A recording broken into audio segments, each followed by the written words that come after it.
King's Dominion in Doswell, Virginia has been my favorite park for as long as I have been a coaster enthusiast. This park consists of 13 roller coasters, 28 flat rides, a water park, and numerous food options and restaurants. I'm the coaster head here watching the very first video of all things coasters, and this is the unofficial beginning of the next generation of roller coaster and amusement park content. Welcome to my very first video, and today I'm kicking off everything by introducing a 4-part series where I will talk about all things King's Dominion. I will discuss what I like and what I think could be better. Lucky for me, I was able to visit this park on opening day, as well as last year during the November bonus days, and I have been numerous times throughout the years.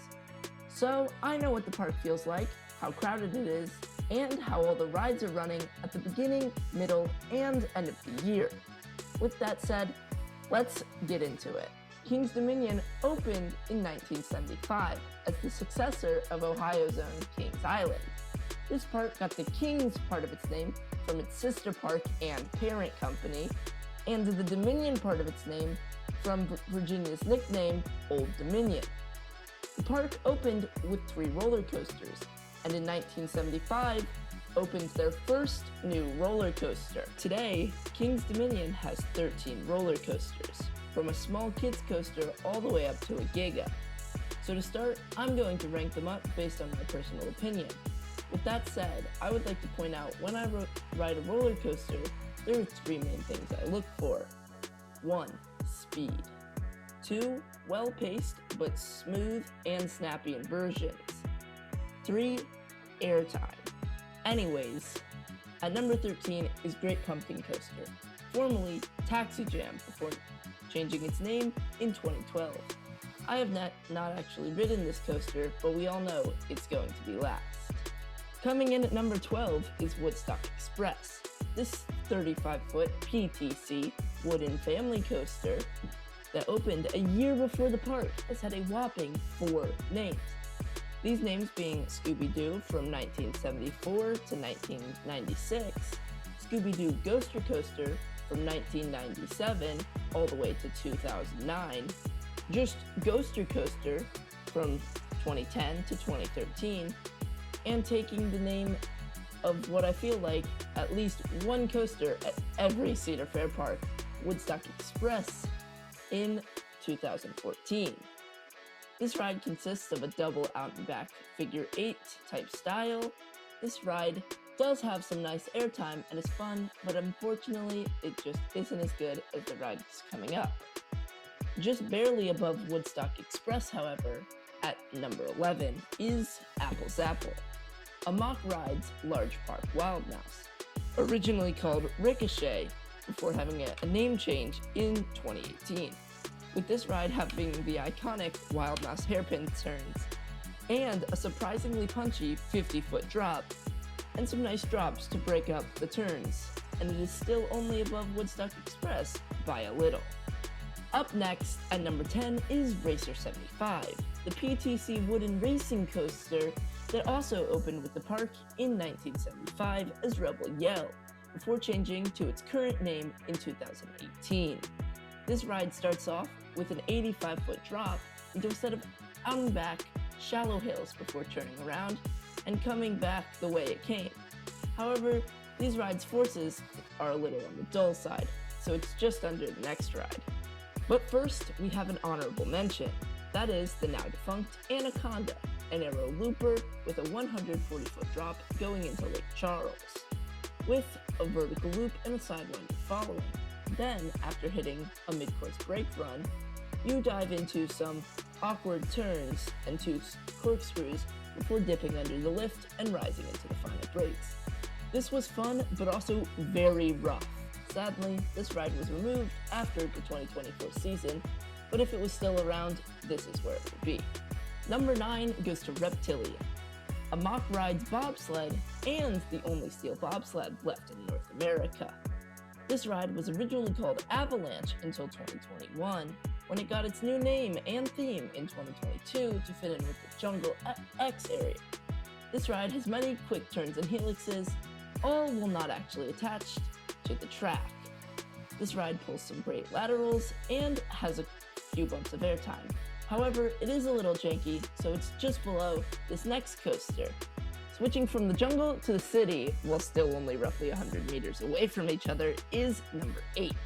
Backlot Stunt Coaster, originally called Italian Job Turbo Coaster, themed to the movie The Italian Job, before changing its name after Kings Dominion lost the branding in 2007. Now themed to a high-speed chase through the streets of a city, this ride has a very forceful 40-mile-per-hour launch, as well as a set of 3 intense upwards helix before diving into some twists and turns into the mid-course brake run, with a gut-wrenching second launch, as well as a cool fire effect. Then the ride dives into a dark section before breaking through the billboard, under the bridge, and into the brakes. This ride has some great laterals and is quite intense. Those first 3 helixes have caused me to gray out before, and when the fire effect is working, that effect of just diving into the darkness is stellar. Next up is number 7, the PTC Double Out and Back Wooden Coaster, the Grizzly. This is a great ride, with a fun 85-foot first drop, some nice laterals on the turns, and some great airtime. This ride also just has that classic old wooden coaster feeling with some great bumps, but still being smooth after the Gravity Group retrack in 2023. And with a setting out in the woods like that, you cannot tell what is coming next. But coming next in the ranking is number 6. The ride barely missing the top 5, Flight of Fear, a Premier Ride spaghetti bowl coaster that was one of 2 clones that opened in 1999, the other being Flight of Fear at Kings Island. But unlike the other models of this ride, this one is entirely indoors, so you really can't tell what's coming next. After a punchy 54-mile-per-hour launch, you will careen wildly through the darkness and before inversions. As a bonus, this ride has some nice effects and a great themed queue. And keeping the wild theme, number 5 is Tumbieli, an SNS 4D free spin model themed to a monkey temple. This ride is absolutely bananas. Flipping and twisting all the way down from that 112-foot lift hill, this ride has some great hanging time and altogether is just fun and chaotic. And the feeling of flipping forwards, backwards, and just completely losing control of where you are is just phenomenal. Moving on down to International Street, number 4 is the first ride you'll see upon pulling up to the park. Of course, I'm talking about Dominator, the longest B&M floorless coaster in the world.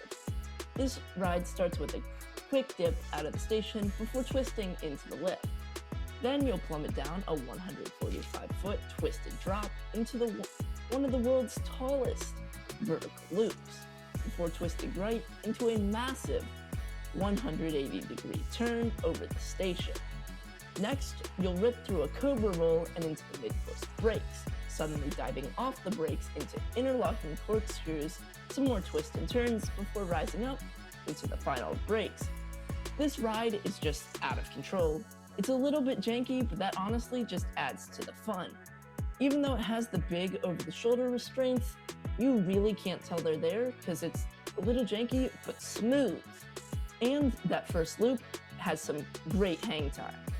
Now, number 3 might surprise you, because some people may put this as their top ride, but it's my number 3. And that is Pantheri, the 305-foot Intamin Giga Coaster, originally called Intimidator 305, themed to NASCAR driver and legend Dale Earnhardt.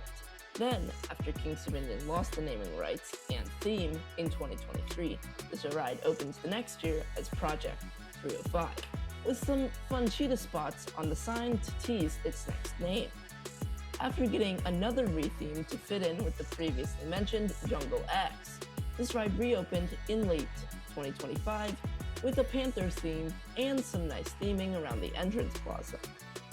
Now, the action on this ride starts right away, with an adrenaline-building cable lift to get to the top very fast. With a 90-mile-per-hour near vertical drop into the most intense element I have ever experienced. The element I'm talking about is the sharp 270-degree turn that has caused me to gray out, then rockets into a huge hill under that lift that gives some amazing airtime, before diving into a series of quick turns and snappy transitions, as well as two airtime hills with some more quick turns following, before snapping into the brakes with what feels like the same speed that you had at the beginning of the ride. Sadly, this ride has had some bad reliability issues, especially at the beginning of the season, so I did not get to ride it when I went on opening day of 2026. In the end though, this ride is still super intense, and it was my number one until the reliability issues hit and it just had to drop. However, the ride that Pantherian falls below is Rapterra, the B&M launched wing coaster that opened in 2025. After a fun 65-mile-per-hour launch, the train rises into a 150-foot wing overturn or horseshoe turn, and then into a dive loop, an S-bend, a quick 180-degree turn, and a snappy wave turn. Following is a dip into a corkscrew, then an airtime hill, and a fast-paced inline twist before turning into the brakes. Altogether, this ride is fast and fun and floaty throughout the whole ride, and that is why it's above Pantherian. Now, the coaster you've all been waiting to find out. My number one coaster at King's Dominion right now is, of course, Twisted Timbers, an RMC conversion of the old roller coaster. This ride is phenomenal. After rising up 111 feet and turning 180 degrees, this ride twists down a barrel roll down drop, which is one of the best first drops I've ever experienced. Then this ride pops over a small bunny hill into a 180-degree overbank, and into three back-to-back ejector hills with some of the best airtime I've ever experienced. Yes, better than Pantherian. Then this ride goes into a sharp cutback and some off-axis airtime hills, which allow for some nice pops of airtime and a few great ejectors at these wonky angles.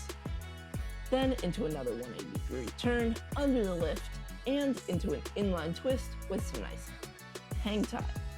To finish, this ride has two wave turns to flip you back another 180 degrees before going over a few more bunny hops into the brake. I love this ride so much. It has great airtime, speed, and some fun elements. Now, for a while, I was too scared to ride this ride.